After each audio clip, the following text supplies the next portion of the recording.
देखिए आप लोग बहुत शरीफ लोग हैं, जितना हम दूर वाली मैडम से दूर हैं उसमें हमारी भलाई है, आप लोग समझ रहे हैं ना? समझाओ ना भाई। भैया जी आपने सब इसलिए किया ना ताकि हमारी जान जोखिम में ना पड़े। पर भैया जी हमने इतनी मार सिर्फ इसीलिए नहीं खाई है। हम वापस जाएंगे और उनको ढूंढेंगे और उनकी फैमिली को ढूंढने में भी हेल्प करेंगे, उनकी मम्मा को। पगला गए हो क्या? मार खा के दिमाग ठिकाने से हिल गया? पहले खुद रोकते थे हमें, हाँ? और आप बोलो कि देखो साइड हीरो हो, हीरो बनने के चस्का मत लगाओ। अगर चस्का लगा हीरो बनने का तो भूल जाओ। चलो भैया जी पहले उसकी मासूमियत हमारे सामने नहीं आई थी, पर अब तो सब कुछ प्रूफ हो चुका है। क्या प्रूफ हुआ है? जब भी प्रूफ के गड्ढे में गिरे साला। अब हमें गड्ढे में गिरने का और शौक नहीं है, समझ गए? बस आप लोग ने हमारी मदद की, थैंक्स, माफ कीजिएगा। चलो। भैया जी सही नहीं कर रहे हैं आप। किसी जरूरतमंद को उसी की स्थिति में छोड़कर जाना आपका नेचर नहीं है। रुक जाइए ना भैया जी, अगर आपको जाना है तो आप चले जाइए, फिर हमसे ये मत कहिएगा कि हमें हैवी लग रहा है और अपने आप से नजरें मिलाने में कतराइएगा भी मत। और ये भी मत कहिएगा कि क्या कर दिया बे। भैया जी रुकिए, हम आपके भक्त हैं इसलिए आपको समझते हैं और इसलिए आपको समझा रहे हैं, प्लीज बचा लीजिए। बस हमें किसी को नहीं बचाना, खास करके नाचने वाली को। बहुत हमदर्दी दिखा ली। अब वक्त है सेल्फिश होने का, स्वार्थी होने का। बात कर रहे हो। और हाँ एक और बात, भक्त हो भगवान बनने की कोशिश मत करना, समझ गए? कि समझाएं?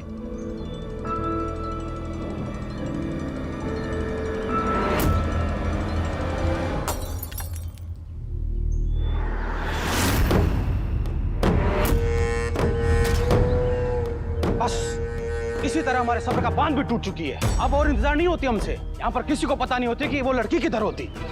आप छोड़िए ना, अभी आराम से यहाँ की मेहमान नवाजी का लुत्फ उठाइए। अरे तुम्हारी हेल्प ही तो कर रहे हैं, सबसे अलग सबसे दूर ले जाकर, जहाँ सिर्फ मुस्कान की मुस्कुराहट हो, ना कोई छटपट होगी ना कोई आहट होगी। अरे देखो हम जब से तुमसे मिले हैं ये शेरो शायरी कविताएं भी करने लगे। प्लीज मेरी मदद कीजिए।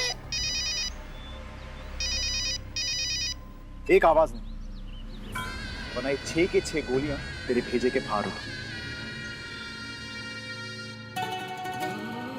हाँ सर जी। नहीं सर जी, वो लड़की मिली नहीं। सर जी हम आपको इंतजार थोड़ी करवाते, अगर मिल जाती तो सबसे पहला फोन आप ही को तो जाता प्रभु।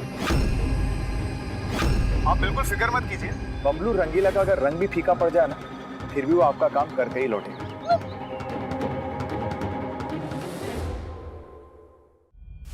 बचाओ बचाओ।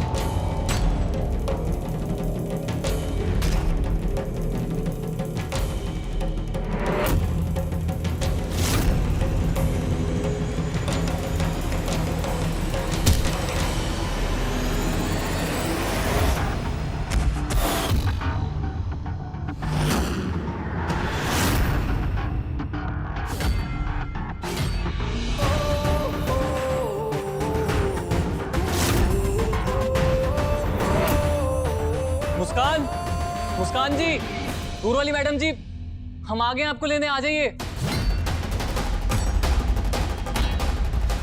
प्रणाम नानी जी। सॉरी, आप तो कोठे केयरटेकर हैं, तो चलिए अपनी थोड़ी सी केयर कीजिए और बताइए दूर वाली मैडम कहाँ है।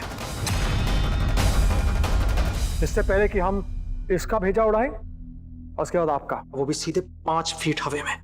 बोलिए। उठा के लेके गए तुम और पूछ हमसे रहे हो कि कहाँ है?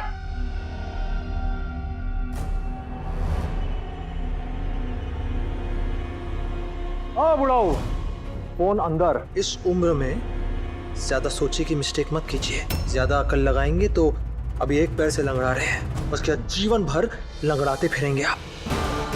हमने कहा फोन अंदर। ये मुस्कान को क्यों ढूंढ रहा है? वो तो इसी के साथ थी। देख मेरी बात सुन, मुझे नहीं पता कि वो लड़की कहाँ थी, कैसे थी, कितनी थी, कब थी। मुझे सिर्फ ये पता है कि उस लड़की ने यहाँ पर फोन किया था और अपनी माँ का हालचाल पूछ रही थी, और ये खबर पक्की है। अगली बार अगर मुझे नाम में जवाब मिला तेरा, तो तेरे नाम में जो रंगीला है ना, उसका रंग अलग करके उसे खून में गीला कर दूंगा। आप चिंता मत कीजिए, आपका काम मैं करके ही लौटूंगा। और अगर वो दो लड़के बीच में आए तो उनको भी ठिकाना लगा देना, खत्म कर देना। जैसी आपकी आज्ञा।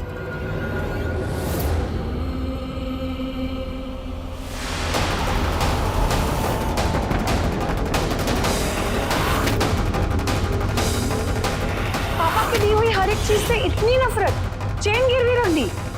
देखो डॉली, हमें ना ही तुम्हारे बाप से लगाव है और ना ही उसकी दी हुई चीजों से। मौसी जी, नानी जी तो बहुत चालाक खोपड़ी है। अगर आप बहुत सीधी सादी लगती हैं तो कृपया करके बताइए कि दूर वाली मैडम कहाँ है। वो यहाँ नहीं है।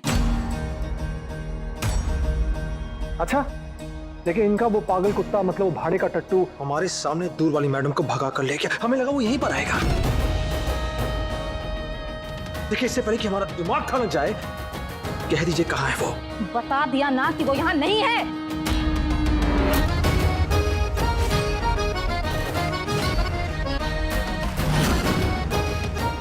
नहीं है ना?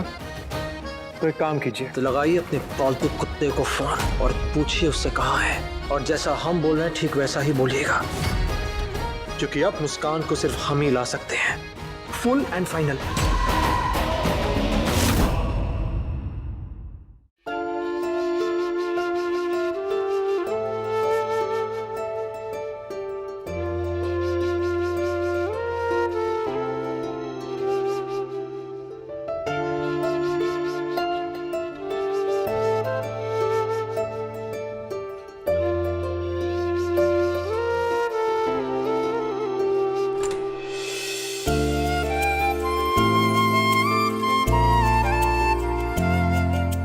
चांद आहें भरेगा, फूल दिल थाम लेंगे, हुस्न की बात चली तो हम तेरा नाम लेंगे।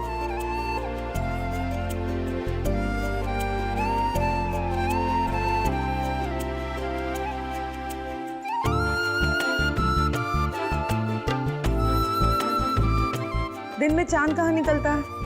ये निकला ना।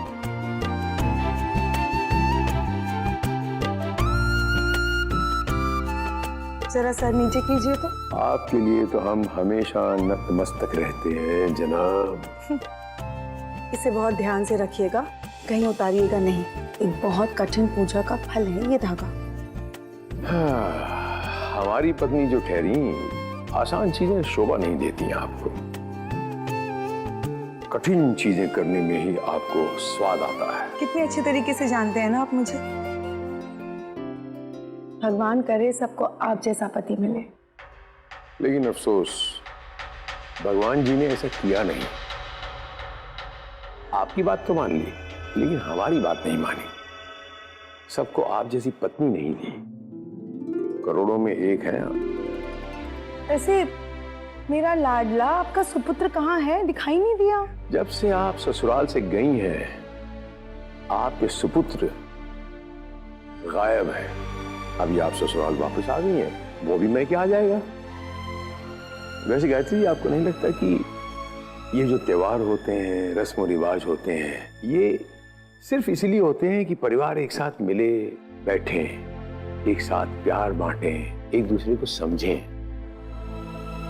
आज देखिए, इस कन्या पूजन में अगर हमारा सुपुत्र भी होता तो मुझे कितना अच्छा लगता।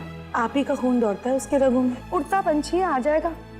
लेकिन आप नीचे चलिए, नीचे सब इंतजार कर रहे हैं कन्या पूजन के लिए। चलिए आइए।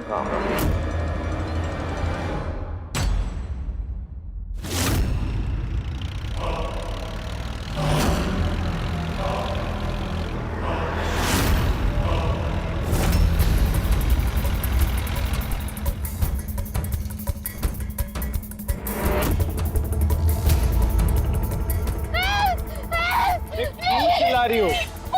और मैं ना तुम्हारी मदद करने के लिए।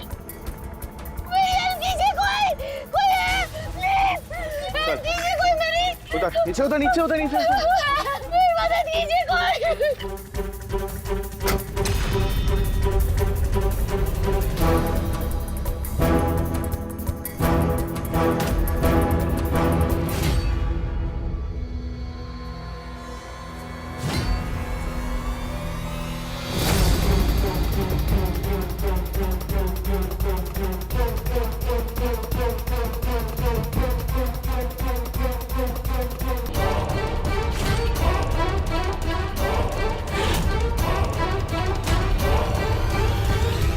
हाथ बांधो और मुंह भी बंद कर दो।